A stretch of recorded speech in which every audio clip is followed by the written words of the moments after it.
왔습니다. 왔고요. 상 왔고요. 왔고요. 네. 멋집니다. 잘생겼다. 잘생기셨어요. 잘생기셨어요. 세 명이 찍으러 가야 돼. 어머나, 나 처음 봤어요. 아우. 잠시 이게 누구? 여기. 안녕하세요. 가운데를 놔야 돼가지고 기자님. 가운데, 네, 그래? 네. 그럼 옆에다 이거. 네. 제가 하고 세팅을 다시 해드릴게요. 예. 파이팅! 연나라 도움이 빨리 하세요. 이따 봐. 예. 빨리 오셨네요.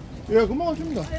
기사분이 있는데 뭐 걱정이야. 다 왔겠다. 그럼 여기 이렇게 용품 기자님 상 타셨어요.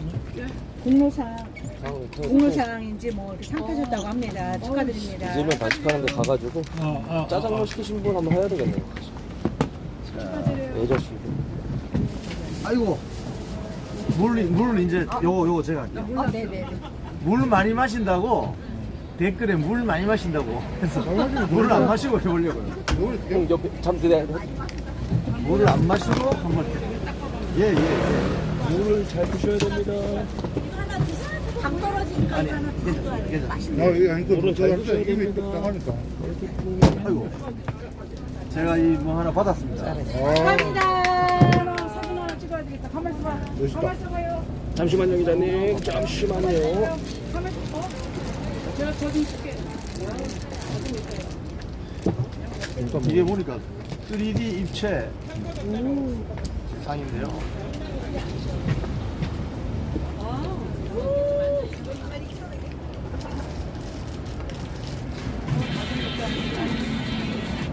미남이시다. 사실 이거 여기 계신 우리 윤 PD님이나 성렬동훈 짱님, 염샘 이름 받아야 되는데 제가 뭐 별로 한 것도 없는데. 아우 기자님이 제일 많이 하셨죠? 강태풍 이것도 맞춰드려야 돼. 아우 맞추셨네. 이게 뭐예요 이게? 빨리 드십시오. 먹어도 돼요. 에? 과자 먹어. 아 이게 떨어진 거예요? 먹으라는 거예요? 먹으면 됩니다. 응?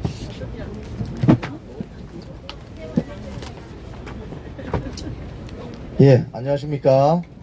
안녕하세요. 오늘 날씨가 쾌청하네요. 네. 예. 제가 댓글에 보니까 방송할 때 물을 마시지 마라 해가지고 제가 오늘 물을 마시지 않고 한번 해보겠습니다. 물을 마시지 않고 1시간 한번 떠들어 보겠습니다. 안 되는데. 여기 하나 갖다 놨는데 제가 그래서 그런가 해서 제가 어제 자기 전에 한번 보니까 물을 많이 마시더라고요. 이게 뭐 엔진을 식히는 그 순행식, 공냉식 이런 거 있잖아요.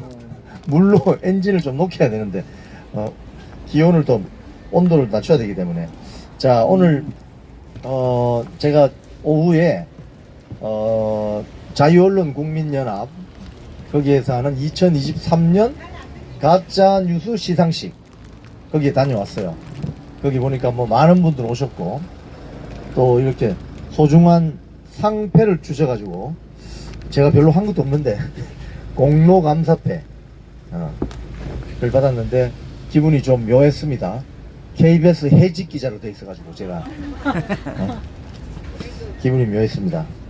자 오늘 말씀드릴 내용은 김희철 사장 해임과 관련된 소식하고 미디어 이모저모 그 다음에 이념과 공산당 그리고 김인영 전 보도본부장 오셔서 지난주 그 미디어 비평을 좀 해주시겠습니다. 먼저 요거부터 하시죠. 잠깐만요.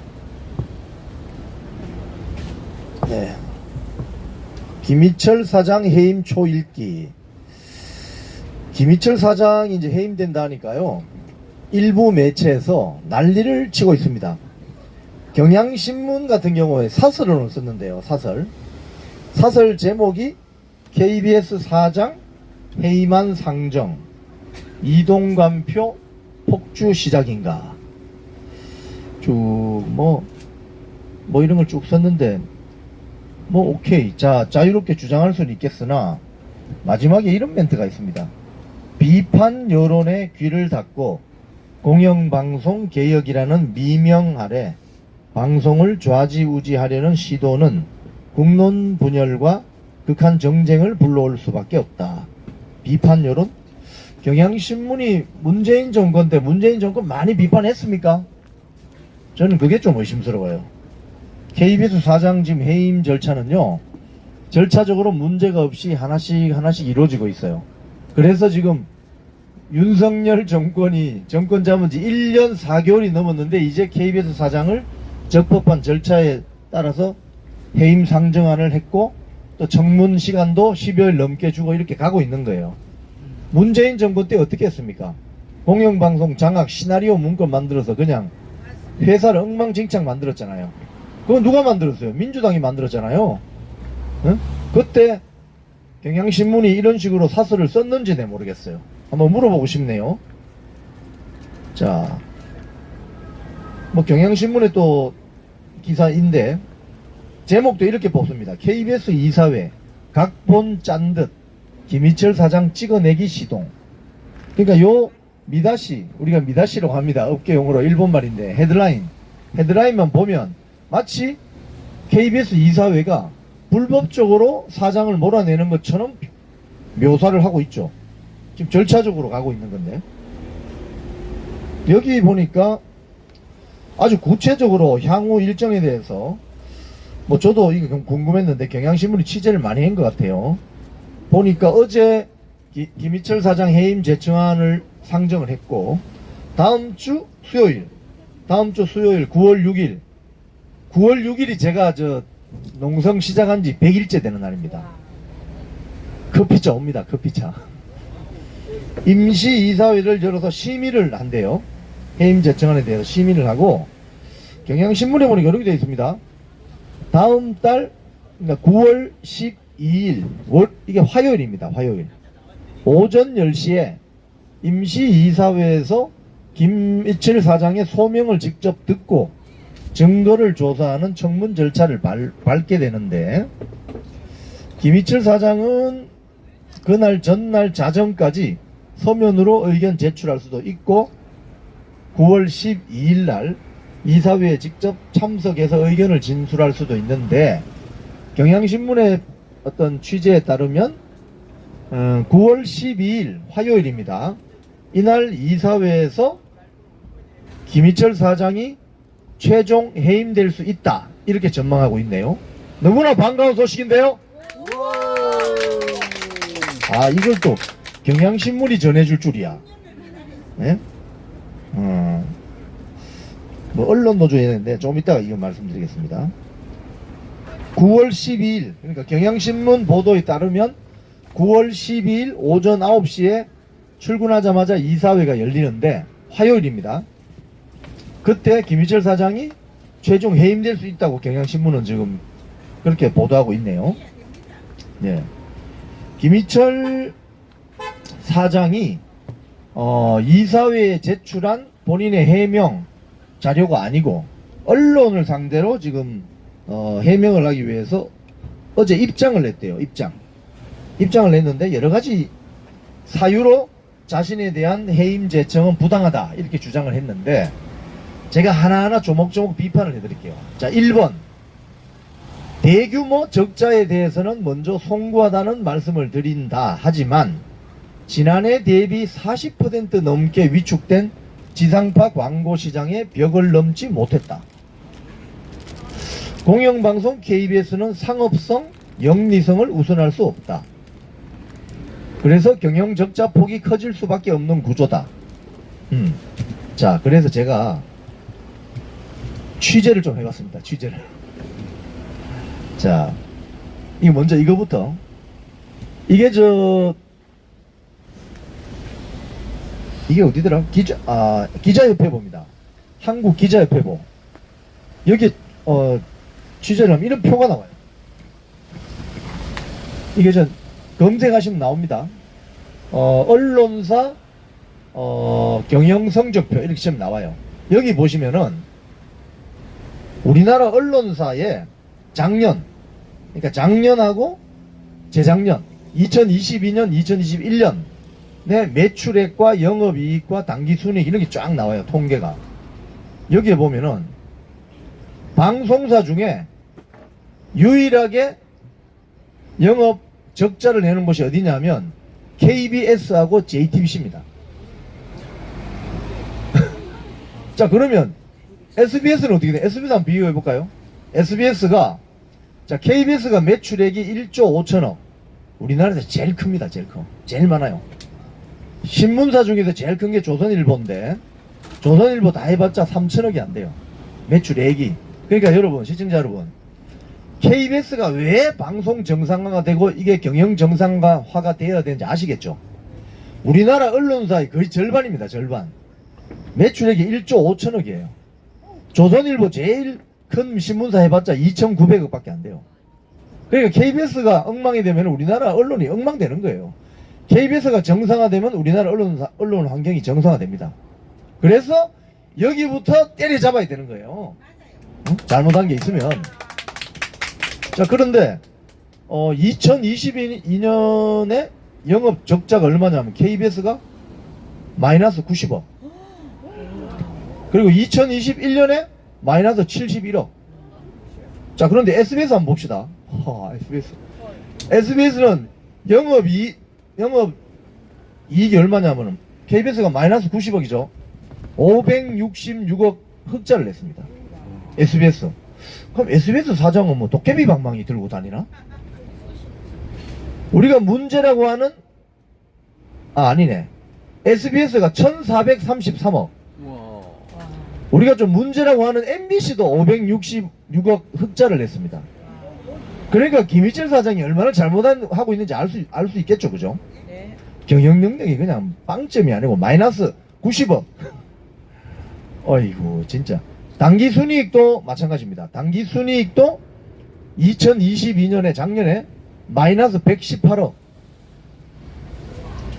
그 전에 자기가 이제 21년 연말이 들어왔으니까 이거는 393억으로 흑자를 냈습니다. 이건 양승동 사장이, 전임 사장이 낸 거겠죠? 그러니까 이 말은 김희철이 사장으로 와서 다 털어먹었다 이 말입니다. 한마디로 말하면. KBS가 이렇게 죽을 쓰고 있을 때 MBC 당기순이익 작년에 59억, SBS 1204억 냈습니다. 그럼 뭐 했냐고, KBS 사장은. 놀았나? 어? 그리고 신문사 보세요. 신문사도 보세요. 경향신문이 당기순이익이 작년에 40억, 국민일보 25억, 문화일보 56억, 서울신문 54억, 조선일보 312억, 중앙일보 77억, 한겨레신문 11억, 그 다음에 JTBC도 145억, MBN 192억, 연합뉴스TV 77억, YTN 50억, 이렇게 흑자를 내는데 KBS만 마이너스 118억이다 이 말입니다. 아시겠습니까? 이 기자 옆에 나온 신문기자입니다. 그런데 보세요. 뭐라고 합니까? 지난해 대비 40% 넘게 위축된 지상파 광고 시장이 벽을 넘지 못했다. 어디다 새빨간 거짓말이야. 공영방송 KBS는 상업성, 영립성을 우선할 수 없다. 그렇다고 마구 그냥 적자 내고 수백억씩 적자 내도 되는 거예요? 뭐 공적 책무를 어떤 상황에 있어서 충실히 이행해야 한다. 공적 책무를 충실히 이행하는데 그렇게 편파 외국 방송이 맞나? 새빨간 거짓말인 거죠. 그러니까 경영 적자 폭이 커질 수밖에 없는 구조? 웃기지 마세요. 전임 고대영 사장은 흑자를 내도 많이 냈어요. 적자로 받아가지고 캐시를 1300억을 저 회사 금고안에 두고 나갔다고. 그걸 양승동 사장이 받아가 홀라당 다 털어먹고 적자 기조로 가다가 김희철 때 이제 완전히 적자로 떨어진 거죠. 그러니까 이자들은 입만 열면 새빨간 거짓말이에요. 이거는 뭐 이거 기자협회보라는 매체의 올해 4월 4일자 기사입니다. 김아영 기자? 김아영 기자가 뭐 쓴 것 같은데요? 이걸 보고 있으면은 기사를 읽어보면 이거 화가 납니다. 그냥 제가 KBS에 있었던 사람으로서 어떻게 사장이란 자가 경영 능력이 문제가 되어서 해임됐다고 하니까 이런 거짓말을 할 수가 있습니까? 거짓말도 좀 수준 있게 하라고. 아, 김희철 사장 정말. 여기 이런 말 있습니다. 박연 경영본부장이 제가 1차 징계위원회 때 심의 했던 징계위원장입니다. 이 박연 경영본부장이 이와 관련 지난 2월 2일 KBS 정기이사회에서 이렇게 이야기했다고 합니다. 수신료 71억 증가했지만 방송 광고 부분이 조금 하락했다. 응? 하반기부터 광고 시장이 급격하게 얼어붙으면서 목표에 미달했다. 그런데 어떻게 SBS하고 MBC는 흑자를 내지? 광고 시장이 급격히 얼어붙었는데, 어? 거기는 뭐 불 나오는 토치 들고 다니면서 광고 시장을 녹이나? 말도 안 되는 소리를 하고 있어요, 이렇게.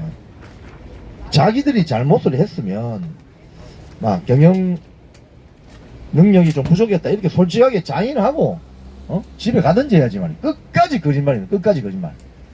자, 두 번째. 해임 재청 사유 1번이 그 경영 능력, 이 거짓말이죠. 자, 두 번째. 리더십 상실. 여기에 대해서 뭐라고 하냐면, 일부 직원들이 사장 퇴진 요구를 했다고 해서 회사가 통제되지 않는다거나 방송에 차질을 빚는 일은 전혀 없었다. 회사가 통제되지 않는데 왜 철제 펜스 세우고 국민들 못 돌아가게 하는 거야? 응? 철제 펜스 지금 세운 지가 두 달이 다 돼가죠, 아마. 국민의 방송이 아니라 민노총 방송인 거죠. 뭐 등등. 또 여기 보면은, 제일 이제 그 심각한 독소조항으로 들어가 있었던 경영, 고용안정위원회 만든다는 거. 그거 이사회에서 사전 보고하고 추진하라 했는데 그 다음날 바로 가서 합의서 써버렸거든요. 그래서 서기석 이사장 등이 빡쳐가지고 이자 하는 거 봐라요. 돌아서면 거짓말이다. 그래가지고 지금 일정 이렇게 스피드하게 가는 거예요. 여기도 보면은 여권 이사, 그러니까 서기석 이사 등 새로 들어온 국힘당 추천 이사들 있잖아요. 경영권 훼손을 언급한 고용안전 관련 노사 합의도 이렇게 이야기한대요. 경영권을 침해하는 내용은 노사 합의 안에 포함되어 있지 않다. 이게 또 무슨 새빨간 거짓말이야.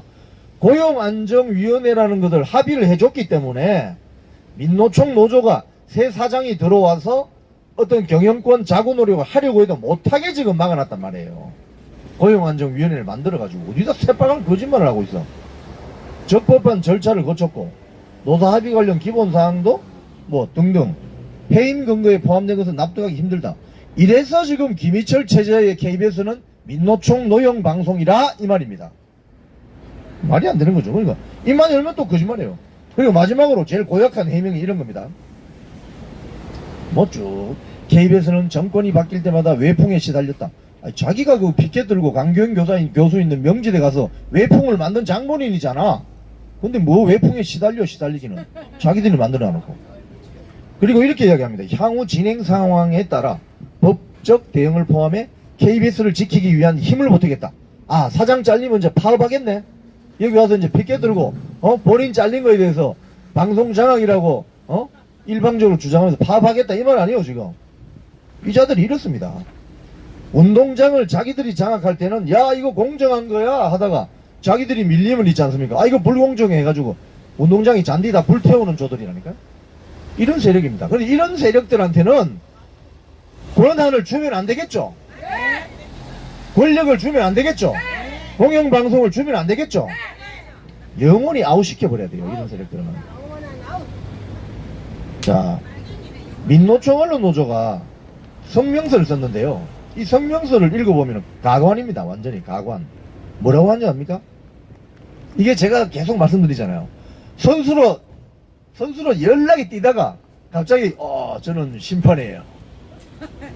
이런 거 똑같아요. 이거 영원한 심판을 하든지 선수로 연락이 뛰다가 기울어진 좌편향 운동장에서 연락이 선수로 막 공 뻥뻥 차고 막 권투로 치면은 막 펀치 펑펑 날리다가 갑자기 운동장이 쫙 이 균형을 이루려고 하니까 갑자기 심판석에 와서 아무 일도 없다는 듯이 저는 심판입니다. 이렇게 하는 거예요. 이 성명이 어제 난 성명인데 이게 무슨 소리야? 이리 보세요. 김희철 사장 해임 국면이 떠올리게 만드는 정권의 불법적 사장 자르기는 2008년 이명박 정권의 정현주 사장 해임 때부터 시작됐다. 2018년에는 이게 가관입니다. 2018년에는 문재인 정권이 같은 방식으로 고대영 사장을 해임함으로써 이러한 행태를 관행하였다. 이게 뭔 소리야 이게. 자기들이 총파업했으면서 민노총 언론노조원들이 총파업 불법 파업을 해가지고 사장을 잘라냈는데 무슨 문재인 정권이 같은 방식으로 이게 뭔 소리야 이게. 그럼 자기들은 책임 없나? 자기들이 지금 홍위병 완장 차고 불법 파업했잖아. 위안에서 6개월 동안. 완전히 헛소리예요 지금 이게. 응? 그러면서 주장한다는 게 이겁니다. 방송법, 민주당이 지금 발의한 방송법 개정안을 통과하라 이거예요. 응? 제가 그래서 이 성명을 읽으면서 제가 어떤 생각을 했냐면은, 민노총 언론노조 말처럼 반복되는 공영방송 사장 불법 해임, 이제 악순환 고리를 끊자. 그냥 이건 제 내피셜인데요. 이거 악순환 고리를 끊는 방법, 하나 확실한 방법이 있습니다. 뭐냐면은, 우리가 미국처럼 플럼북이라고 해가지고 대통령이 바뀌면은 한 2만 명에서 3만 명 가량이 순식간에 자리에서 다 물러나야 되는 그게 있습니다. 리스트가. 미국에는 그게 있어요. 그래서 트럼프가 대통령 하다가 바이든이 대통령이 딱 되잖아요. 그럼 그 다음날 옷 벗고 나가는 사람이 한 2만 8천 명쯤 됩니다. 연방정부, 그러니까 대통령이 임명을 할 수 있는 사람. 근데 우리나라는 그런 거 없잖아요. 특히 공공기관에 알바끼 해가지고 안 나가려고 버티잖아요. 전현희 같은 경우에 보세요. 전현희, 앞에 전현희. 그리고 또 누구죠? 그 왜 연봉 다 3억 챙기고 나간 사람. 그런데 이거 확실하게 바꿀 수 있는 방법 하나 있어요. 무슨 소리냐면은, KBS 사장 임기, MBC 사장 임기를 대통령 임기하고 맞춰버리는 거예요. 어떻습니까? 그럼 좋지 않아요? KBS 사장 임기와 MBC 사장 임기를 대통령 임기하고 맞추자고 그러면은. 이런 걸 하라고, 이런 거. 뭐 좀 구체적인 대안을 좀 내놔 보라고. 자기들이 민주당 정권이 신민노총 세력이 정권을 잡으면 기존에 있던 사람들 그냥 다 그냥 쫓아내고 말이야. 적폐청산위원회 만들어가지고 징계 때리고 했으면서 이제 그 정당한 절차에 따라서 사장과 이사들을 바꾸는데 뭐가 방송 장악이야 그게. 민노총 언론노조가 이런 자기들이 주장하는 방송 장악의 고리를 끊으려고 한다면은 구체적이고 실행 가능한 대안을 내보라고. 저는 개인적으로 내볼게요. KBS, MBC, 연합뉴스 TV, EBS 사장, 이사장 전부 임기를 대통령 임기하고 맞춥시다 그러면 5년마다. 그럼 되잖아. 그럼 민노총이 할 일이 없어지겠네. 뭐 제가 그런 내피셜에서 이야기 해보는 겁니다. 자, 그런데 이런 그 공영방송 정상화 움직임에 대해서 그동안 뭐 좌편향된 민노총 세력이 이렇다 저렇다 말하는 거는 그래도 쟤들은 원래 저런 애들이니까 또 떠드는 모양이다 이렇게 생각할 수 있는데, 이거 아주 어처구니 없는 또 사람들이 있습니다. 이준석 이 사람 어떻게 해야 됩니까? 이 사람을 제가 이 기사를 검색하다 보니까 어제 KBS 사사건건이라는 시사 토크쇼에 나와가지고 뭐라고 했냐면은, 정현주 김희철 해임을 비판하면서 뭐 그렇게 하면은 공영방송이 뭐 정상화되는 이렇게 이야기했다는 거예요. 저는 이준석 씨가 그동안 그 문재인 정권 때 양승동 김희철 사장의 폐악질에 대해서 이런 이야기를 했는지 내 모르겠어요. 그리고 정현주 사장의 KBS 사장 시절, 그리고 정현주 전 방심위원장 시절 때 우리 언론시장이 이렇게 문제가 많다는 걸 이준석 씨가 텔레비전이나 어디 나와서 인터뷰한 걸 내가 본 적이 없어요. 근데 왜 요럴 때는 또 나와가지고 떠들어 제끼냐 이 말이에요. 방송 장악이라고 합니다. 또 한 명 더 있습니다. 유승민 씨는 얼마 전에 이동관 방통위원장 임명에 대해서 KBS를 정권 기관지로 만들려는 방송 장악 의도 아니냐 이렇게 또 이야기했어요. 똑같아요. 이 사람들은 정현주 방심위원장이나 김희철 KBS 사장이나 박성재 MBC 사장이나 안영준 지금 MBC 사장이나 양승동 전 KBS 사장에 대해서는 비판 안 해요. 가만히 있어요. 말을 안 해. 그런데 왜 지금 이 KBS 정상화, MBC 정상화 이 과정에 있는 이 절차적인 합법성을 가지고 움직이는 이 KBS 정상화 움직임에 대해서 왜 비판을 하냐고. 쉴 데 없이. 오해를 불러일으키게. 이분들 당적이 어디죠? 민주당입니까? 정의당인가? 그래서 의심사는 거예요, 이 사람들은. 진정성에 의심이 가는 거죠. 자, MBC 이야기 좀 하겠습니다. MBC의 그 시청자 여러분, 프로그램 방송을 잘못하면요, 방송통신심의위원회에 이의 신청을 넣으면 여기 계신 분도 다 이의 신청을 넣을 수 있습니다. 어떤 방송을 봤는데 저거 좀 이상한 것 같아 하면 방송통신심의위원회 인터넷 사이트 가서 홍길동 이래가지고 쫙 넣으면은 이의 신청이 들어갑니다. 그런데 사실 이제 저도 언론중재위원회 뭐 법원 방심위 다 가봤어요. 다 가봤는데 방심위의 제재가 제일 강력합니다. 사실은 언론중재위원회는 가보면 저한테 문제를 제기한 기자나 PD한테 문제를 제기한 단체나 사람이 누군지 알 수가 있어요. 그 법원처럼 돼 있어요. 법원도 마찬가지잖아요. 소송을 제기하면 피고 원고가 누군지 알 수 있잖아요. 방심위는 이의 신청을 넣으면은 민원인의 정보를 공개를 안 합니다. 그렇기 때문에 누가 총 쏜지도 모르고 가서 일단 불려가야 돼요. 저 딱 한번 불려갔습니다. 저는 행정 제재는 받지 않았습니다. 무사하게 잘 빠져나왔는데 여기 그래서 이 방송통신심의위원회가 굉장히 중요합니다. 왜냐하면 아까 말씀드린 것처럼 우리나라 언론시장이라는 축구 경기장이 있으면은 여기서 심판 호루라기 부는 게 방송통신심의위원회예요. 그런데 전임 정현주 방심위원장이 호루라기를 잘 불렀느냐? 안 불렀죠. 뭐 심의 처리하는 게 막 기본이 7, 8개월씩 걸려요. 7, 8개월씩.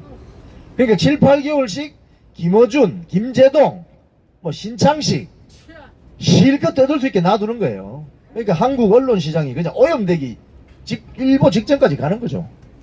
운동장은 기울어져 있고. 정현주 전 방심위원장이 제가 아무리 봐도 저자는 수상해요. 대한민국을 혼란과 가짜뉴스, 편파 왜곡뉴스, 괴담뉴스 이런 것들이 창궐하게 만든 장본인이 정현주입니다. 이번에 잘 잘렸어요. 일도 안 하고 말이야. 매주 수요일 한 번밖에 회의 안 하고 지각 출근해 막 조기 퇴근하고. 그런데 여기 방심위원 중에 민주당 추천을 받은 방심위원이 있어요.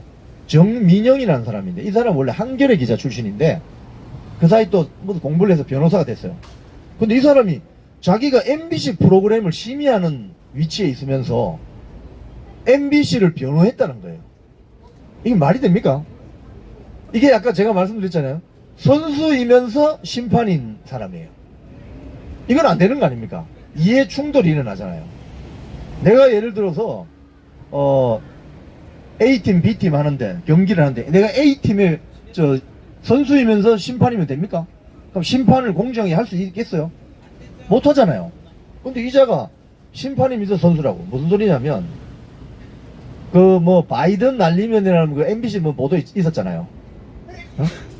대통령이 하지도 않은 말을 이렇게 갈로 쳐가지고 미국은 의회라고 하는데 미국 국회라고 해가지고 가짜뉴스 만드는 MBC.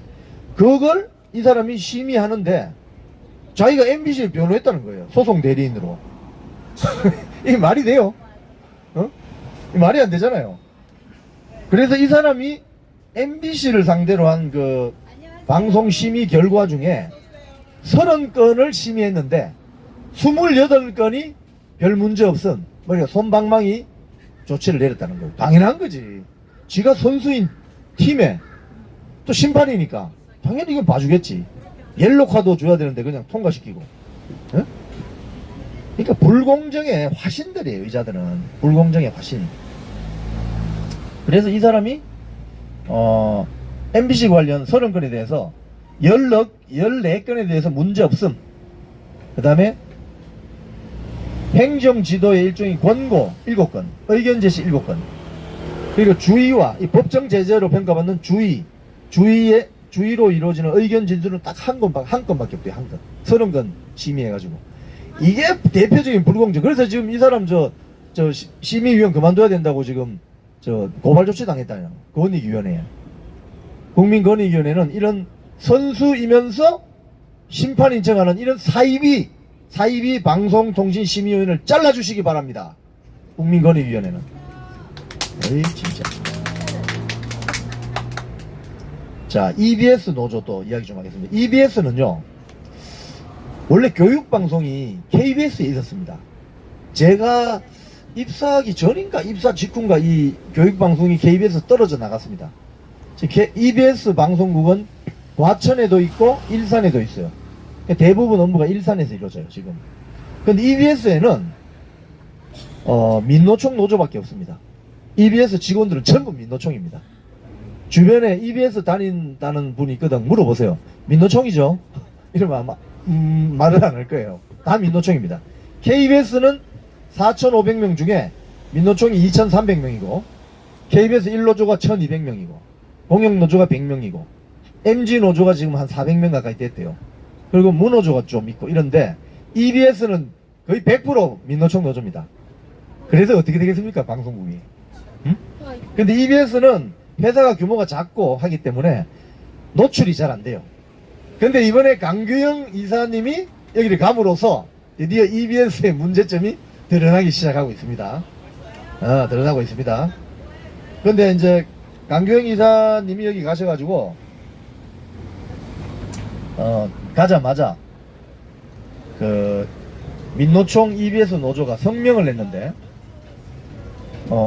좀 이해가 잘 안 되는 성명을 냈습니다. 무슨 말이냐면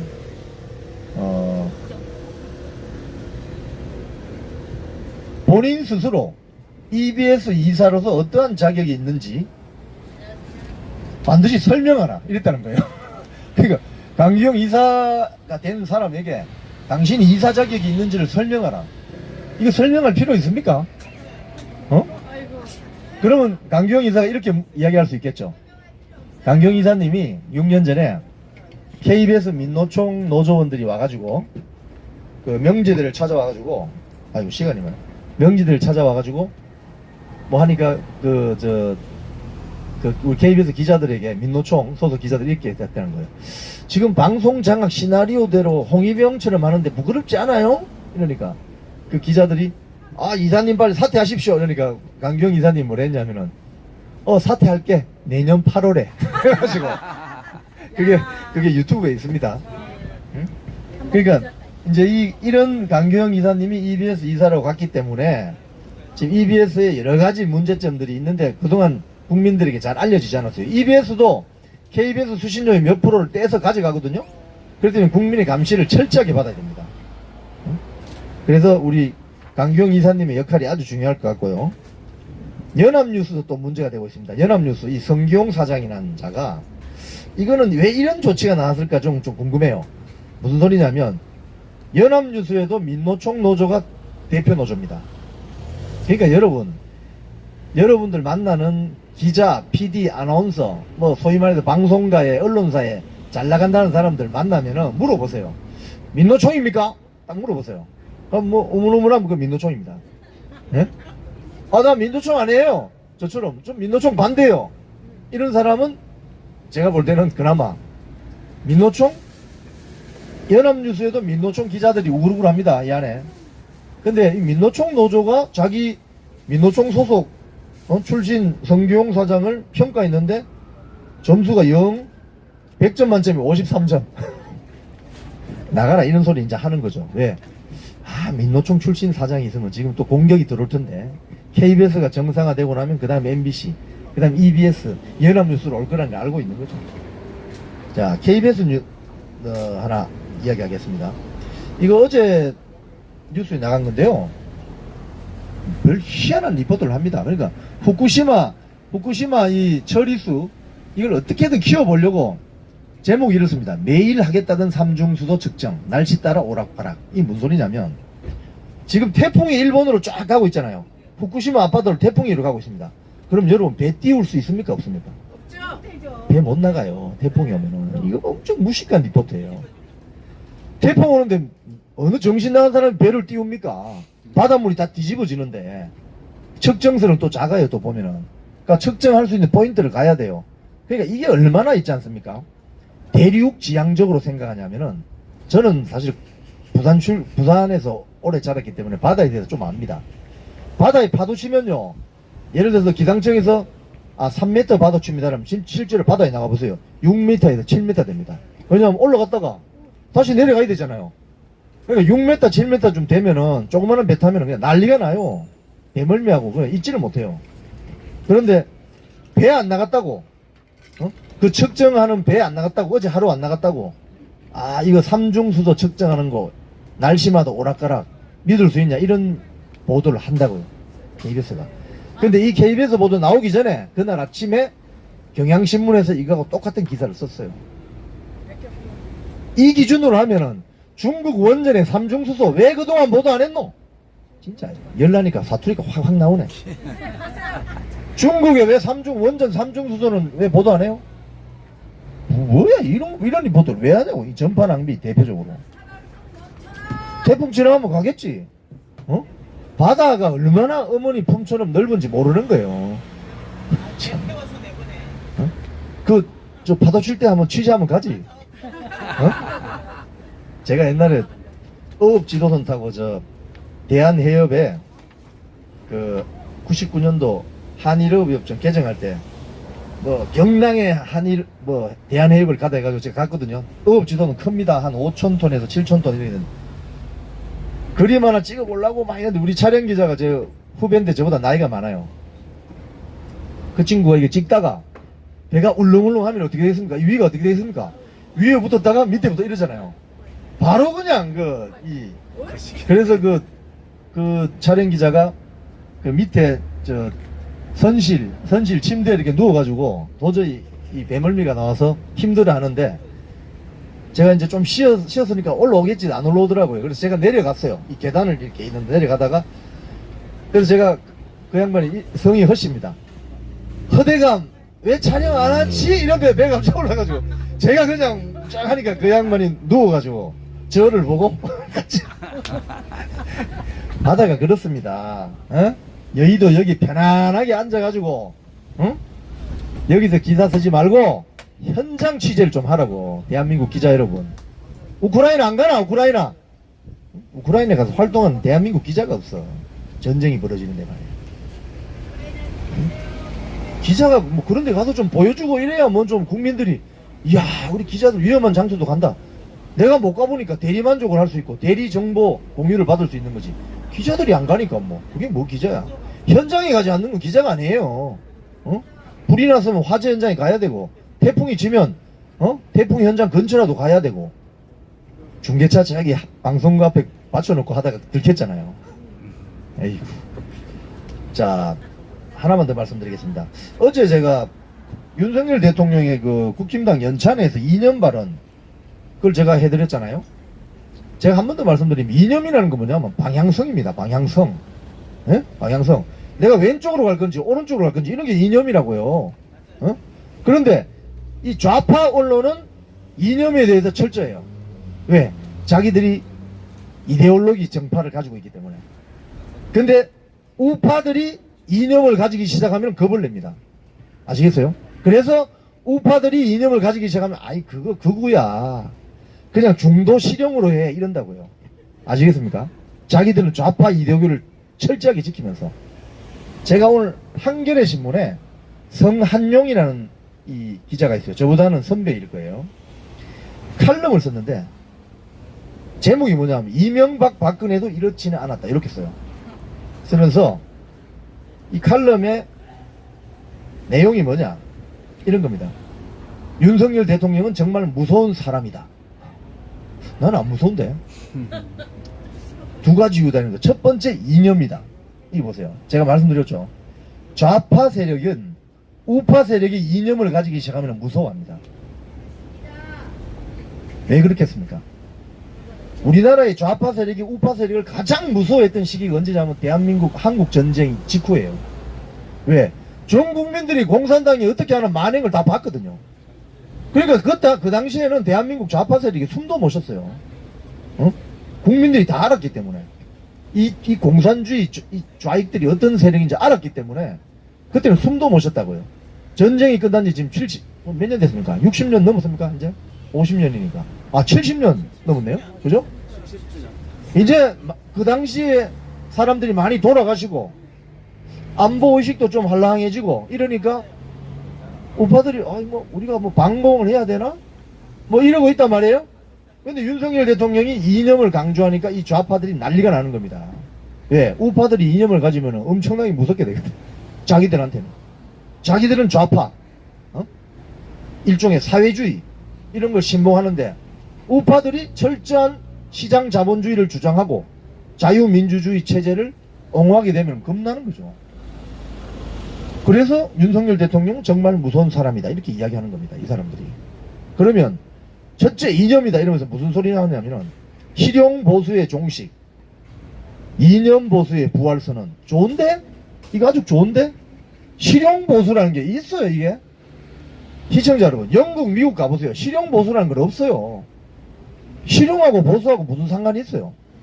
실용 좌파, 실용 우파 이렇게 표현하는 거지. 왜 실용 좌파는 없지 그러면 대한민국에? 왜 보수에게만 실용을 강조하냐 이거예요. 왜 실용 좌파는 없어요? 예? 그러면서 이 사람 이야기하는 거 이렇게 합니다. 윤석열 대통령의 이념이 뭘까? 자유민주주의를 포장한 반공주의다. 자유민주주의는 야당을 반국가 세력으로 몰아서 말살하려 하지 않는다. 공산당 가입을 이유로 독립운동과 흉상을 치워주지 않는다. 이게 얼마나 괴배이냐면요. 일본은 공산당을 허용합니다. 한국은 공산당 할 수 있습니까? 못합니까? 안 됩니다. 왜? 6.25 전쟁을 겪었기 때문에 공산당은 한국에서 합법적인 정치활동을 못하게 돼 있어요. 어? 한국적 자유민주주의가 그래서 일본하고 다른 거예요. 대한민국에는 공산당이 없어요. 공산당이 있으면 안 돼요. 왜? 6.25 전쟁 때 우리를 많이 죽였잖아. 대한민국 국민을. 그런 정치 세력을 어떻게 대한민국에서 허용합니까? 성한용 정치부 한겨레 정치부 선임기자는 대한민국의 공산당을 허용하기를 바랍니까? 응? 그래서 이 양반의 이 칼럼은 괴변이라는 거예요 한마디로. 그리고 또 이런 이야기도 합니다. 이명박 대통령도 이렇게 하진 않았다. 미국산 소고기 수입 파동으로 촛불 집회가 계속되자 이명박 대통령 관저 뒷산에 올라 아침 이슬을 들었다? 그러면 저 윤석열 대통령도 가면 아침 이슬을 불러야 되나? 응? 이게 이런 이야기를 하는 거는 이 자들은 보수 세력이 이념을 가지면 안 된다고 생각하는 거예요. 자기들은 이념 덩어리면서 자기들은 이념으로 똘똘 무장돼 있으면서 보수 세력은 그냥 아이 너 실용해 그냥 중도로 해 이렇게 하는 거예요. 여기에 편성하는 자들이 아까 제가 말씀드린 일부 정치인들이에요. 보수는 이념을 가져야지. 명확한 자유민주주의와 시장경제주의 그걸 가지는 게 뭐가 나빠요? 그럼 저 좌파하고 우파하고 차이가 뭐야? 달라야지. 빨간색이든 파란색이든 색깔이 있어야 될 거 아니에요. 색깔이 없는데 뭔 그게 정치 세력이야. 정치 세력은 집권을 위한 조직이잖아요. 그럼 이념이 있어야지 당연히. 자 그런 측면에서 박민식 보훈부 장관 사이다 발언. 이야 제가 이 동영상 봤는데요.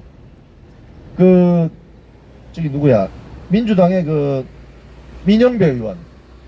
진짜 민영배 의원은 내가 보니까 이 전남일보 기자 출신인데 수준 떨어지더라고요. 공부가 안 돼 있어. 보훈부 장관이 광주에다가 이념의 색깔을 더 씌우려고 한다 주장하니까 박민식 장관이 이랬대요. 인민군을 인민군이라고 하는 게 왜 색깔론이냐. 자, 이 색깔론이 시청자는 뭐냐면 내가 흰색인데 상대방이 야 너 검은색이잖아 이게 색깔론입니다. 나는 흰색인데 내보고 검은색이라면 야 왜 내한테 색깔론을 뒤집으시나 이렇게 하는 거거든요. 아시겠어요? 그런데 내가 빨간색인데 야 너 빨간색이야 이게 무슨 색깔론입니까? 인민군을 인민군이라는데 왜 그게 색깔론이 되죠? 맞습니다. 그래서 혼났어요 어제. 제가 지금 민영배 의원이 하다가 이제 논리가 딸리니까 본인이 그냥 웃어버리더라고요. 논리가 안 되는 거지. 어제 또 한동훈 장관도 보니까 뭐 어떤 국회의원이 민주당 국회의원이 뭐 돈봉투 이야기하니까 한동훈 장관이 아니 돈봉투 300만 원짜리 받았잖아요. 왜 여기 와서 자기 이야기 하냐 이러니까 그 민주당 의원도 웃어버리더라고요. 할 말이 없으니까.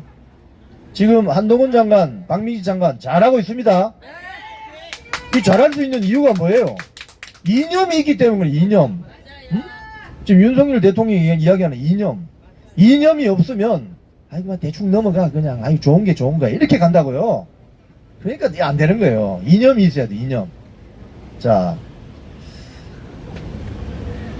박성중 의원실에서 오늘 그 보도자료를 하나 냈는데 이동관 방통위원장 관련 보도를 KBS, MBC, YTN이 어떻게 보도했느냐 그리고 전임자인 한상혁 씨가 저 문재인 정권 때 방통위원장 될 때 어떻게 보도했느냐 비교를 해보니까 단순하게 비교해보니까 KBS는 이번에 이동관에 대해서 20건을 비판했는데 전임 한상혁 장관 저 때는 5건 MBC는 31건인데 지금 이동관에 대해서 31건 발사를 했는데 한상혁에 대해서는 0건, 제로. YTN은 이동관에 대해서 16건 발사했는데 한상혁에 대해서는 1건. 이렇습니다. 이러니까 편파죠, 편파. 그러니까 저 시청자 여러분, 우리나라 지금 KBS, MBC, YTN 뭐 등등이 편파 왜곡 방송 그냥 밥 먹듯이 하고 있는 거예요. 어? 지금 이 순간에도. 그래서 지금 김희철, 안영준, MBC 사장까지 싸그리 다 바꿔야 되는 거예요. 응? 그래서 비뚤어진 왼쪽으로 기울어진 운동장을 균형 맞춰 주라는 이겁니다. 이걸 완전히 뒤집어서 가면 오른쪽으로 이거 안 해요. 이 말이 아니라니까요. 정상화 시키는 그 과정에 대해서 이렇게 딴지를 걸고 있는 이 세력에게 앞으로 절대 권한을 주어서는 안 됩니다. 대한민국에는 자유민주주의적인 언론관을 갖고 있는 세력이 있고 그 반대로 전체주의 언론관을 가진 세력이 있습니다. 전체주의적인 언론관을 가진 세력이 친민노총 세력이라고 볼 수 있는데 이 자들은 방송이나 신문 매체를 자기들의 정파 이해관계에 맞게 쓰는 선전선동 기관지를 하는 거예요. 그건 언론이 아닙니다.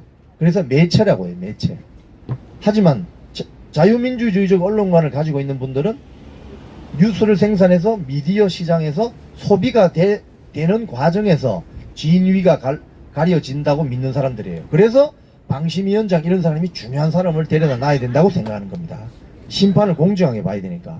근데 전체주의적 언론관을 가진 자들은 심판을 자기 편을 딱 꽂아놔요. 야, 계속 사고 쳐. 7개월 동안 떠들어 그냥. 내가 심의 안 할 거니까. 심의를 해도 한 7, 8개월, 1년 뒤에 할게. 왜 정현주라는 거예요. 그 사람이 정현주. 그러니까 지금도 김어준이는 떠들고 있잖아요. 그 김어준이 따라가면서 이러고 있는 15만 명의 구독자 저거 어떻게 해야 돼 저거. 어? 거의 김어준의 노예들. 참 안타깝습니다. 자, 오늘 우리 KBS 전 보도본부장을 하셨던 김인영 본부장님을 모시겠습니다. 네. 자, 지난주에도 뭐 여러가지 뉴스들이 많이 있었는데, 자, 이 마이크를 잡으시고요. 야, 제가 오늘 한 4, 50분 물 한 방울 안 먹고 떠들었습니다. 좀 힘드네요. 물을 좀 드셔야 돼요. 이제 물을 좀 마시겠습니다. 마이크를 넘겨드리겠습니다. 자, 이번 주에 뭐 어떤 보도들이 좀 눈에 띄나요? 지난주에도 역시 후쿠시마 보도 엄청 많았죠. 24일 방류했잖아요. 이후에 이제 방류가 되면 당장 그 오염된 이런 그 수산물들 올라와서 이 시장 망하는 거 아닌가 이런 우려들 뭐 하여튼 후쿠시마 보도 굉장히 많았어요. 예, 예. 또 윤 대통령 이번에 시국인식 관련 발언 참 많았죠. 아까 브리핑하면서도 좀 언급을 하셨는데 그런 뉴스 많았고 또 홍범도 장군 그 흉상 이전하는 문제 뭐 정율성 공원 문제 역사 논쟁 관련 이런 보도들 많았고 또 간첩단 사건 이게 굉장히 중요한 뉴스예요. 간첩단 사건 지난번에 우리 민노총 그 간첩단 사건 KBS 뉴스에서 보도 안 했다고 그랬잖아요. 근데 그 재판 열렸고 이 하나하나의 뉴스 보도가 오늘 정말 꼭 따져봐야 되는 그런 중요한 뉴스죠. 먼저 후쿠시마 보도부터 좀 이야기해 주시죠. 후쿠시마 24일 방류 당일날 그날 지난번에 우리 얘기했잖아요. 목요일날 그날이었는데 12꼭지 KBS MBC가 12꼭지 뉴스의 절반 이상을 갖다가 이제 후쿠시마로 했죠. 그래서 뭐 세상의 온갖 걱정을 다 쏟아붓죠. 12꼭지가 되면 천지 대사건 한거예요. 그렇죠. 천지 대사건. 거의 뭐 저 백두산 천지가 무너져야 가능한 이런 보도를 했죠. 지금 뭐 괴담 선동거리 있으면은 뭐 언제든지 준비돼 있으면 왕창 쏟아놓듯이 그런 보도를 했는데 3일 연속 톱 뉴스였어요. 이게 후쿠시마 보도가.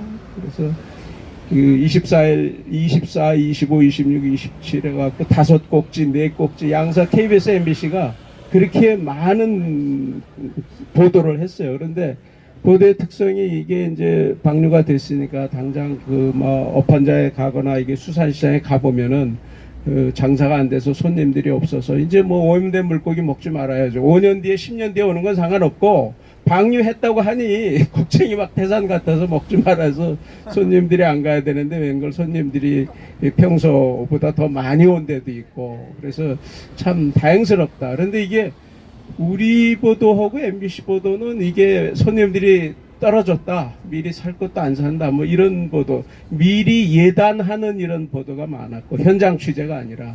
근데 다행스럽게도 이게 현장 취재한 언론사들이 많았어요. 주말에 24일 날 그랬으니까 주말에 이제 26, 27일 이 주말에 업한장이 어떠냐, 부산도 가보고 여기 노량진 수산시장도 가보고 인천도 가보고 그랬는데 역시 정상적으로 팔리고 물건들이 팔리고 상인들도 의외로 걱정했다가 물건들이 잘 팔리고 의외로 사람들이 그걸 안 돼요. 이게 지금 방류했지만 이게 5년 뒤에 이렇게 한 바퀴 빙 돌아서 올 거고 그리고 이게 사실상 거의 무해하고 뭐 이런 내용들을 좀 알더라는 거예요. 그래서 소금도 사재기 현상 이런 거 없고 소금도 거래가 정상적으로 됐고 마트 대형 마트도 정상적으로 거래가 됐고 이런 르포성 취재 기사들이 많이 나갔어요. 근데 우리는 이 시장이 그런 현장 취재 없으니까 이제는 중국은 좀 특수하잖아.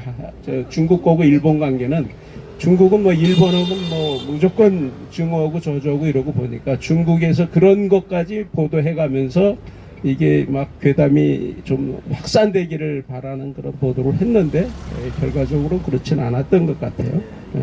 지금 그 주1 미국 대사가 네. 후쿠시마에 가서 뭐 수산물을 먹겠다 이런 그렇죠. 거는 우리 KBS 보도 안 합니까? 그런 거 보도 안 하죠. 그리고 우리 뭐 후쿠시마뿐 아니라 우리 각 기관에서 지금 돌아가면서 이 일부러 수산물 먹고 또 뭐 저기 대통령실 그 식당에서 이제 수산물 메뉴 많이 갖다 놓고 먹고 뭐 이런 거 이제 긍정적인 보도는 전혀 안 하는 거고 이게 좀 어떻게 하면 이 괴담이 확산될까 이런 보도들이 참 많았어요. 지금 그러면 이게 그 2008년 광우병 때처럼 이렇게 확산이 안 되는 거죠? 그렇게 되기를 절호의 기회로 생각했을지도 모르죠. 그런데 결과적으로 그렇지 않았단 말이에요. 그래 보니까 왜 그렇겠어요? 이게 학습이 많이 돼 있는 거죠. 광우병 때 정말 요란했어요. 나라 망하는 것처럼 그 뇌송송 구멍탁 이런 말 유행할 정도로 대단했고 반미 감정 거기에 따라 대단했고 뭐 고기 먹으면 당장 쓰러질 것 같이 엄청 몇 달 동안 온 나라가 뒤집힐 정도로 했는데 그 이번에도 그렇게 되기를 원하는 것 같은 보도를 쏟아냈는데 다행히 안 된 건 그때 학습이 워낙 확실히 돼 있다. 그리고 이번의 경우는 이게 미리 이런 이 해류의 방향으로 보거나 이 후쿠시마 그 오염 처리수 그 쏟아내는 그 양이나 그 농도나 이런 것들이 수치가 다 이미 과학적인 발표가 됐고 IAEA에서 검증도 다 했고 이런 과학적 지식들을 그때 다 하도 많이 보도를 하니까 사람들이 어느 정도 이제 대비가 돼 있는 거죠. 그리고 이제 너무 이게 선거 앞두고 야당이 전략적으로 이 괴담 확산되기를 원하고 이런 경향성에 대한 그 경계심이랄까 이런 것도 좀 있고 그래서 이번에 큰 어려움 없이 지나가고 있다. 그리고 아까도 언급하셨잖아요. 뉴스 브리핑 할 때. 아니 중국의 중국의 오염 처리수로 어떻게 되는 거냐. 그거는 뭐 10배 이상 오염된 것들이고 그 서해 바다에 뿌려지는 거고 이런 건데 그런 거 생각하면 사실 말도 안 되는 건데 이 말도 안 되는 게 말이 되는 게 이제 그 선동의 그 특성이죠. 저는 개인적으로 뭐 괴담은 절대 과학을 이길 수 없다라고 생각하기 때문에 제가 좋아하는 홍어가 저기 흑산도 쪽에서 많이 나잖아요. 그리고 완도에서 많이 나는 전복 저는 많이 먹을 겁니다. 왜? 괴담을 믿지 않아요. 저는 전설의 고향이 아니에요. 저는 과학을 믿습니다. 전설의 고향은 그냥 영화관에 가서 보는 거예요. 괴담을 믿지 마세요. 시청자 여러분. 과학이 승리합니다. 자, 완도 전복, 전남 흑산도 홍어 또는 칠레산이지만은 많이 드시기 바랍니다. 네. 다음 우리 간첩단 이야기 좀 해주실까요? 간첩단 사건 보도 지난번에 안 했잖아요. 근데 재판이 5개월 만에 이제 기소가 돼서 재판이 열렸는데, 나 이 보도 보고 너무나 놀랐어요. 어떻게 KBS 뉴스가 이렇게까지 갈 수 있는가. 일단은 그 앵커 멘트부터가 편향적이고, 구성 자체가 굉장히 편향적이에요. 그러네요. 앵커 멘트 보세요. 이게 MC 멘트, 이 이른바 창원 간첩단 사건, 이른바라는 거예요. 창원 간첩단 사건을 인정하고 싶지 않은 거죠. 지금이 때가 어느 때인데 색깔론 얘기를 하고 간첩 얘기를 하느냐, 대한민국에 무슨 간첩이 있느냐, 뭐 이런. 빨간 애를 빨간 애라고 하는 건 색깔론이 아닙니다. 근데 이른바라는 표현을 MC 파란색을 팔았다고 하는 건 색깔론이 아니라고요. 바로 그런 얘기인데, 그 이른바라는 표현을 MC 멘트에서 이른바 간첩단 사건이라고 그랬지. 톱 문장이 이른바 창원 간첩단 사건 첫 재판, 이 기자 리포트 첫 문장이 이른바에 또 들어갔어요. 마지막에 또 검찰이 전국에서 기록한 이른바 간첩단 사건, 마지막에도 이른바. 그러니까 처음부터 끝까지 간첩단 사건을 인정하고 싶지 않은 거예요. 근데 리포트 구성이라는 게 최소한의 기계적 중립이라고 하면은 검찰 입장이 있고, 이 피고인 입장이 있고, 이게 이제 균형이 잡히는 게 이제 정상적인 리포트겠죠. 근데 이 경우는 이 검찰이 적용한 혐의 딱 한 줄 언급해놓고, 그 톱을 뭘로 시작하냐면은, 이 간첩단 사건에 이 검찰에 이건 그 어떤 음모적 그 수사다 뭐 해갖고 이 정권을 규탄하는 집회가 있으면 그 집회 그림을 쫙 보여주고, 거기에 그 인터뷰를 여성농민의 총연합 회장 인터뷰를 또 갖다 내요. 이걸 검찰 수사를 비판하는, 이렇게 시작이 돼갖고 그 뒤에 보면 이 피고는 일단은 그 혐의가 있는 거잖아요. 간첩 혐의. 근데 검찰과 피고인 간에 뭐 팽팽한 기싸움 벌인다 그래갖고 그 다음부터는 이 변호인단이 주장하는 내용만 쭉 언급하고 있어요. 북한 공작원을 만난 적도 없고 국가 존립과 안전을 위협한 적도 없다. 공소사실은 모두 허구적 소설이다. 이 사건은 정권과 국정원이 기획하고 조작한 정치 탄압이다. 이런 주장만 일방적으로 다 쏟아넣는 게, 이게 시청자 여러분, 이게 왜 이런지 아십니까? 제가 기자회견할 때 KBS의 기자, PD, 아나운서 중에 민노총에 가입된 사람들은 보도 업무에서 배제해야 된다고 했죠. 요거 보도한 기자가 민노총입니다. 그럼 민노총 간첩단 사건에 대해서 중립적으로 보도할 수 있겠어요? 못하는 거죠. 싫은 거지, 내심. 내가 소속된 민노총을 욕하는 거야. 이거는 민노총이 왜 간첩이야? 민노총은 간첩이 아니야, 애국자야. 이런 생각을 갖고 있는 거예요. 그런 사람이 기사를 쓰면 기사가 어떻게 나오겠어요? 그래서 민노총 소속에 돼 있는 기자, PD, 아나운서, 이 보도 업무에서 배제시켜버려야 돼요. 일 못하게. 그래서 뭐 민노총 소속 기자가 기사 쓰면 뻔한 거죠. 이른바 창원가, 이른바가 아니고 간첩이에요. 시청자 여러분, 대한민국은요, 특히 서울은 전 세계 간첩, 영어로 하면은 스파이, 우글우글한 나라입니다. 왠지 아세요? 여기가 신냉전의 전선이거든요, 대한민국이.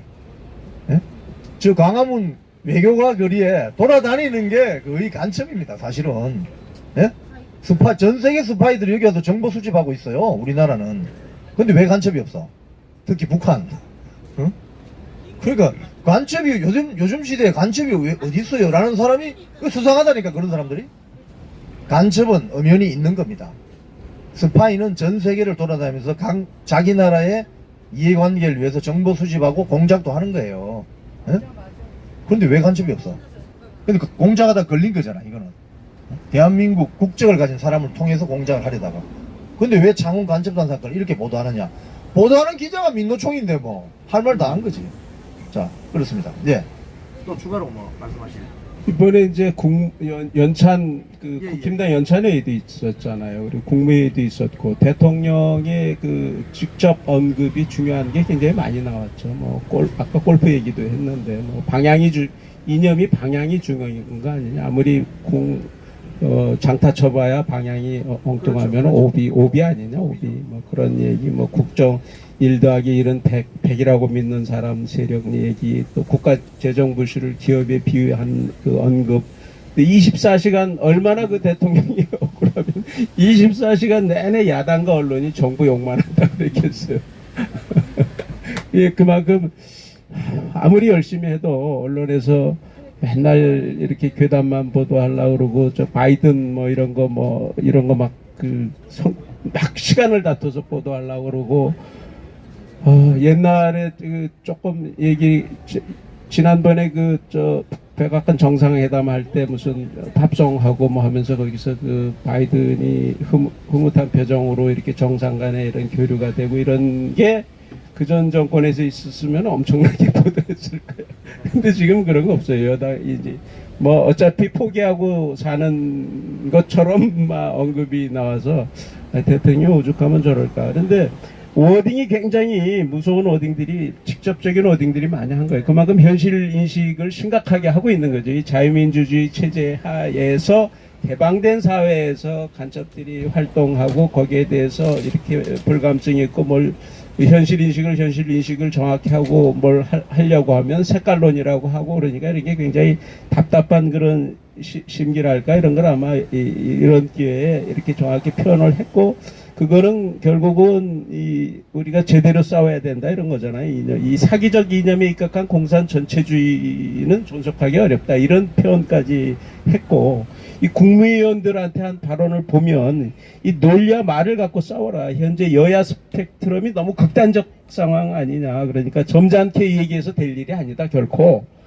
회피하고 공격받는 걸 싫어해서는 안 된다. 공격을 받아야 힘이 되고 결집이 되는 측면이 있으니 무서워서 피하지 말라. 이 국무위원들한테 이렇게 대놓고 얘기할 정도면 그만큼 이게 답답하다는 거예요. 이게 사실 우리가 이렇게 보면 대통령 혼자 어떤 때 보면 대통령 혼자 막 돌격 앞으로 하는데 옆에서 받쳐주는 사람이 너무나 약하고 없는 것 같은 이런 게 그래서 지금은 그 보수 이념을 지키기 위해서 확실한 소신을 갖고 자기 직무를 충실히 감당하고 싸울 땐 싸워야 되고 말로 싸우든 행동으로 싸우든 이런 세력이 많아야 되는데 그게 상당히 약한 이런 걸 근데 문제는 제가 하고 싶은 얘기는 이 대통령의 말에는 이 국정 철학이 담겨 있고 앞으로의 정부 정책 방향이 담겨 있는 거란 말이에요. 그러면 그거를 당연히 의미 부여를 해서 대통령이 저렇게 얘기한 배경이 뭔가 이거 분석도 해야 되고 그러면은 출연자도 출연해야 되고 9시 4시에 출연자 시켜서 대담도 해야 되고 뭐 그럴 거 아니에요. 다른 언론은 다 했어요. 그런 거를 신문 같은데 이 토업을 장식하고 이렇게 많이 했단 말이에요.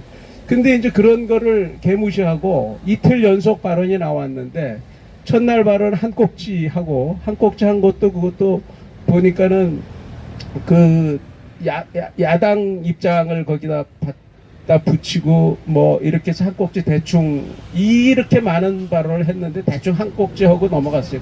또 끝에서 세 번째 했으니까 옛날에 땡전 뉴스 한다고 무조건 대통령 얘기하면은 톱으로 해서 땡전 뉴스 한다고 우리가 한때 그랬잖아요. 근데 그 시절이 다 극복이 되고 공정한 뉴스를 30년 노력해서 됐는데 이제 땡전 뉴스가 아니라 이제 대통령은 무슨 말을 하든 우리 별로 괜찮아. 그리고 얘 가서 이 끝에서 세 번째 한 꼭지 했고 그리고 그 다음날 더 황당한 거는 그 다음날 보도를 하는데 그 대통령 보도에 대통령이 1년 전에 한 발언은 다른 상황에서 얘기한 건데 말이 바뀌었다 이렇게 이제 조지는 거죠. 말이 바뀌고 거기에 대고 이재명 대표 반론을 갖다 집어넣고 또 이쪽에 그 여당 내에서 또 반대 목소리 집어넣고 뭐 이래 갖고서 완전히 그 대통령의 말한 취지에 대한 해석보다는 조금 그거를 비틀어서 이렇게 폄하하는 그런 보도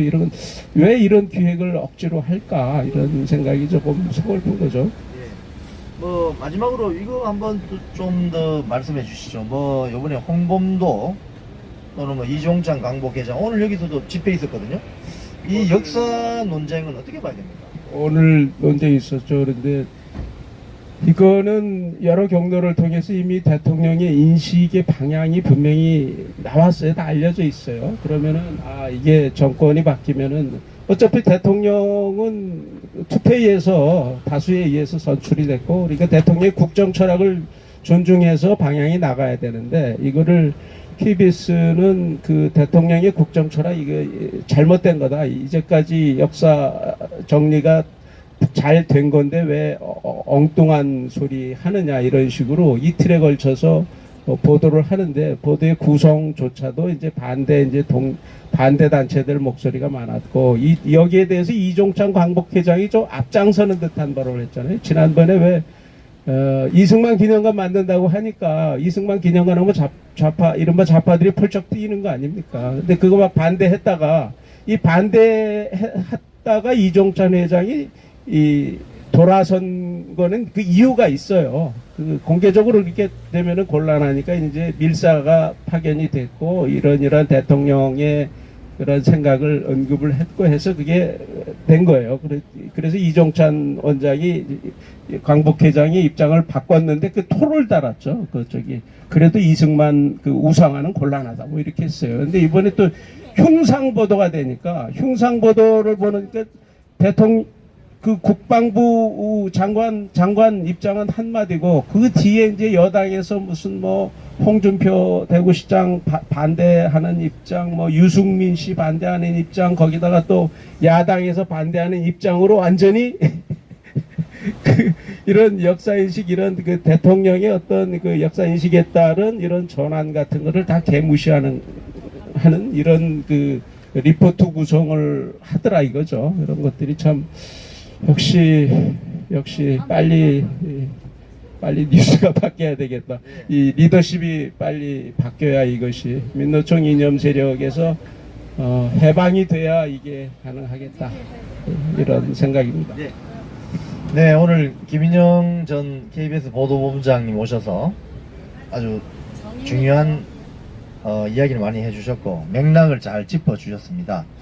자, 오늘 정리를 하면서 제가 두 가지만 말씀드리겠습니다. 하나는 지금 그 홍범도 논란, 뭐 역사 좀 논란이 있잖아요.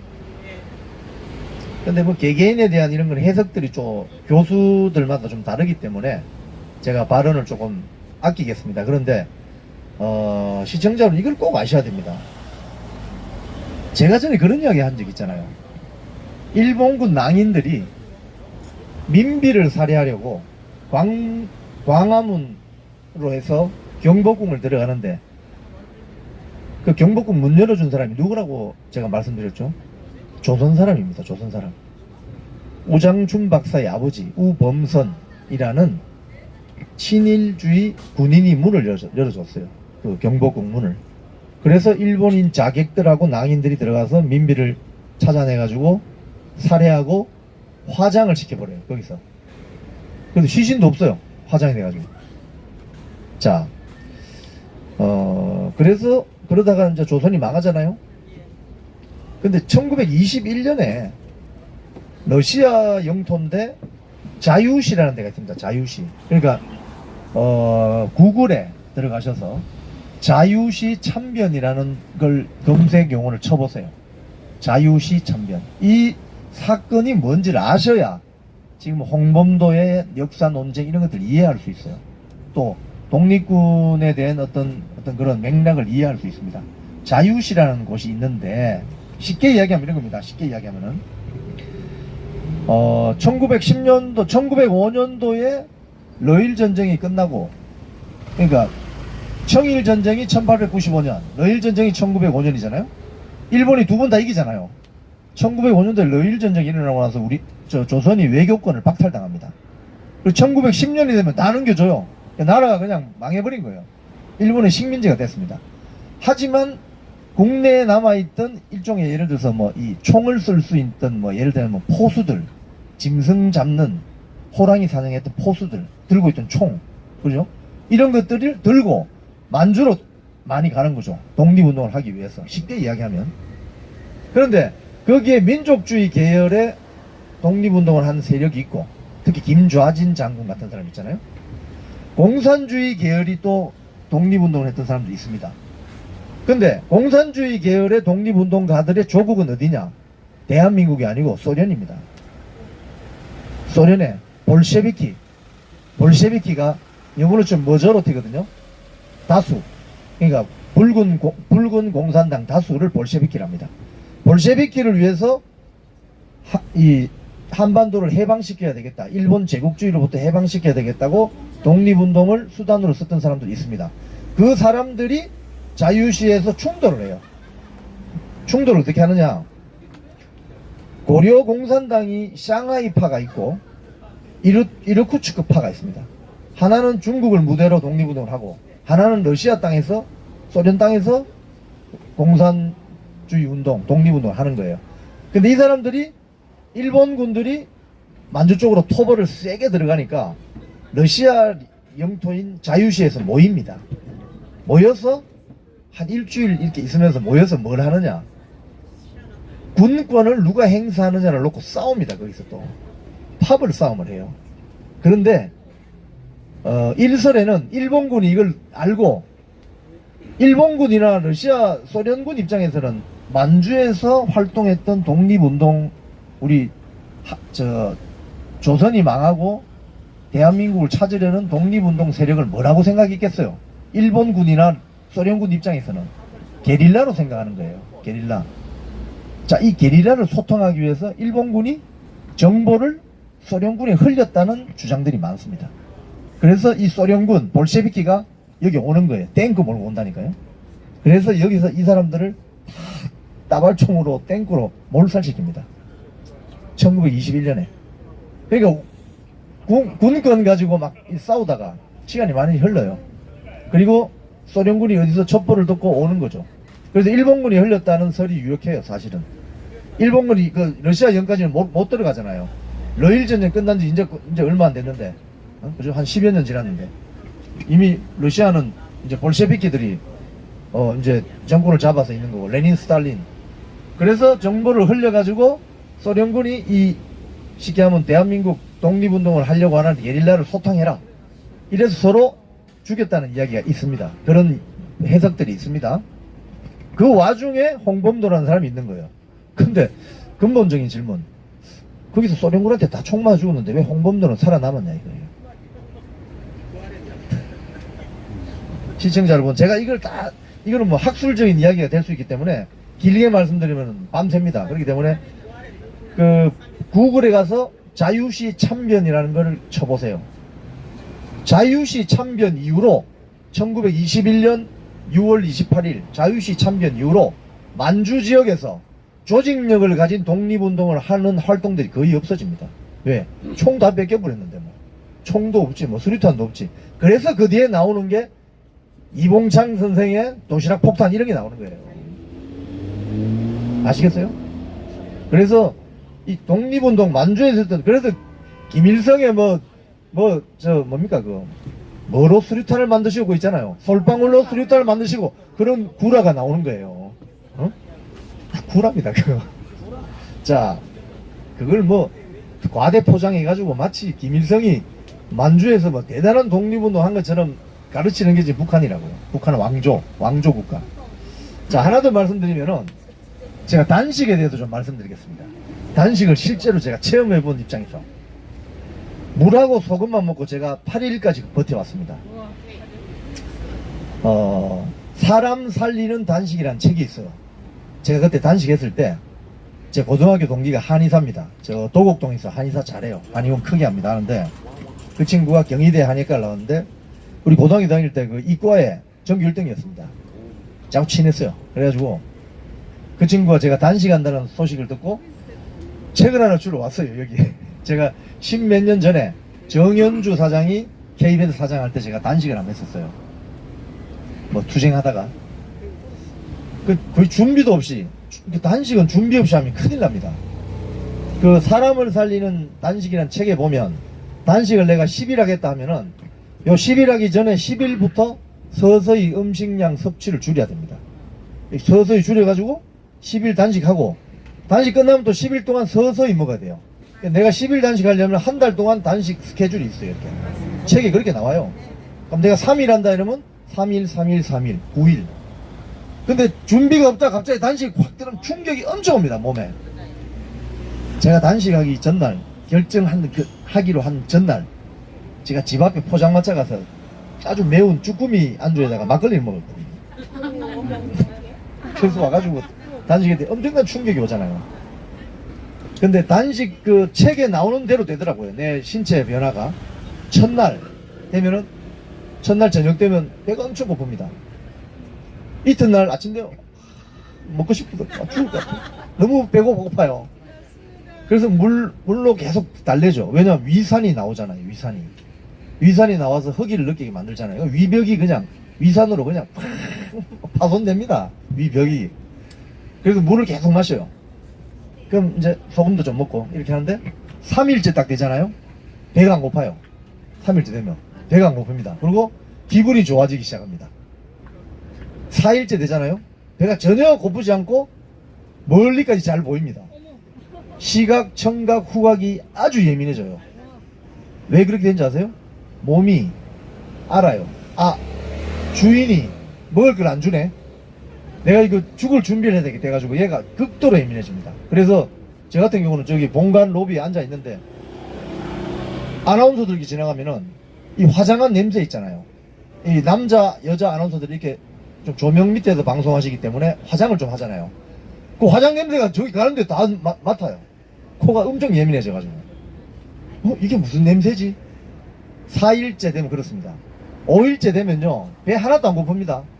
그리고 이게 엄청 잘 들려요. 잘 들리고 눈이 또 예민해지기 때문에 잠을 잘 못 잡니다. 이게 누워있으면은 이 청각, 시각이 예민해져가지고 잠을 잘 못 자요. 깊이 잠을 못 잡니다.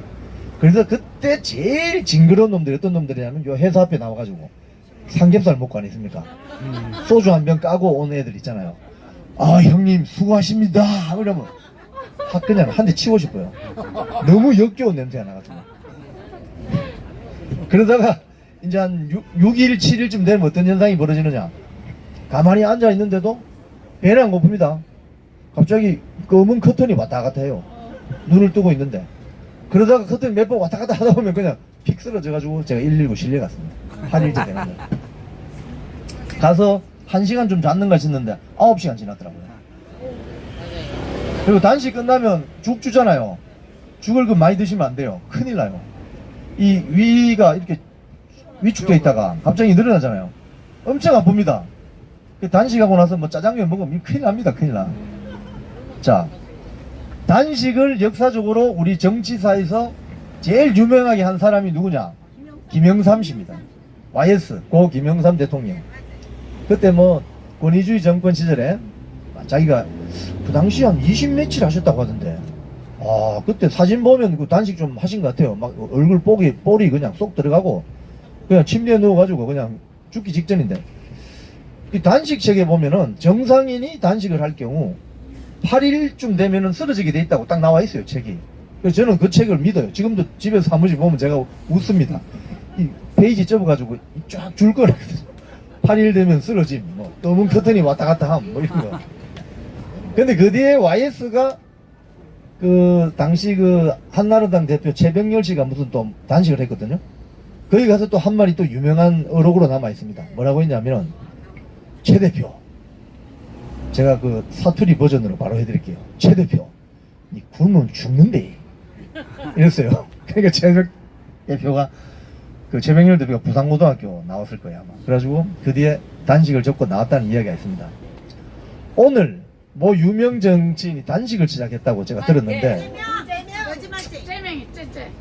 제가 그분께 말씀드리겠습니다. 8일 되면은 쓰러집니다.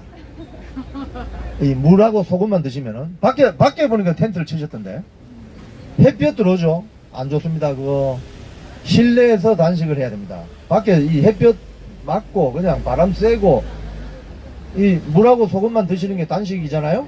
그죠? 그러면 7일 8일 넘기기 힘들어요. 그리고 마지막으로 제가 걱정해서 말씀드리는데, 단식을 하면은 물하고 소금만 먹는 게 단식 맞죠? 맞아요. 단식 투쟁은 뒤에서 초콜릿 빨면 안 되죠. 된장 국물 가져와서 마시면 안 되죠. 그거 다 반칙입니다. 반칙. 반칙. 그럼 아예 처음부터 단식 농성한다 이렇게 이야기하면 안 됩니다. 왜냐하면 단식이라는 것은, 짐승이 단식합니까? 침팬지 고릴라가 단식합니까? 호랑이 사자가 단식합니까? 인간만이 단식 농성 단식 투쟁을 하는 거예요. 왜? 이성으로 인간의 본능을 컨트롤할 수 있기 때문에 단식을 하는 것인데, 그래서 단식 투쟁은 굉장히 숭고한 정치적인 아젠다나 자기들의 어떤 그 보여주기 위해서 하는 거예요. 진정성을 보여주기 위해서. 그래서 단식을 하면서 초콜릿을 빨거나 된장 국물을 마시면 되겠습니까? 안 되겠습니까? 안 되겠죠? 그럼 단식이 아닌 거지.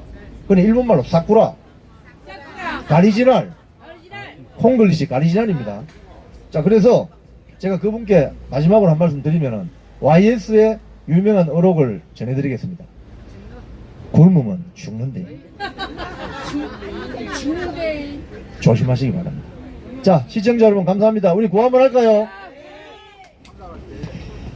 국민의 방송 KBS 말아먹은 김희철을 즉각 파면하라! 파면하라! 파면하라! 파면하라! KBS 이사회는 지금이라도 늦지 않다. 김희철을 즉각 파면하라! 파면하라! 파면하라! 파면하라! 감사합니다.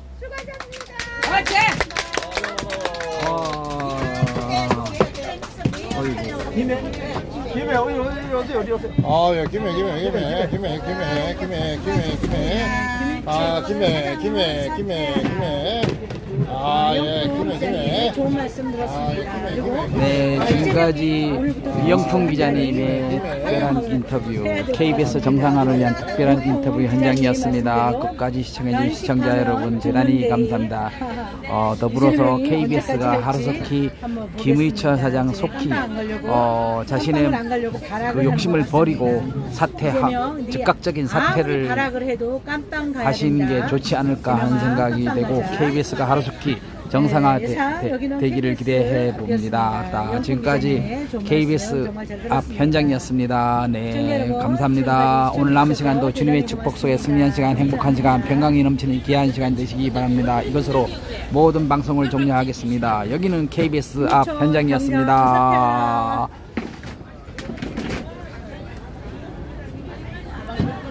이거 이게 안다. 아이, 잘못했다.